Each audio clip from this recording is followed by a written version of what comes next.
جب انسان اپنے ارد گرد نظر دوڑاتا ہے، زمین کی وسعت، آسمان کی بلندی، بارش کی نعمت، لہلہاتی کھیتی کو دیکھتا ہے تو ایک آواز دل سے اٹھتی ہے کہ یہ سب رب حکیم کی عطا ہے، نہ کسی خود ساختہ قوت کا نتیجہ۔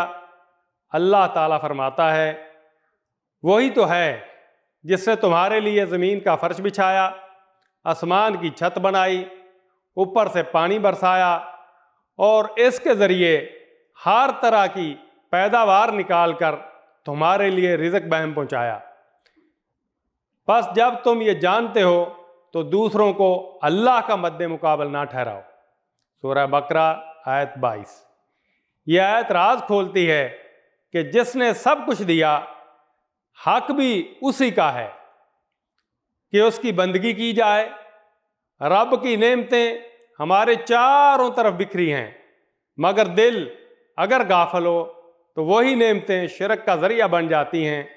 یہ آیت پکارتی ہے کہ نعمتوں کو پہچانو اور دینے والے کی سوا کسی کو سجدہ نہ کرو۔ اے اللہ، ہمیں وہ آنکھ دے جو نعمت میں تجھے پہچانے، اور وہ دل دے جو صرف تیری اطاعت کرے۔ آمین۔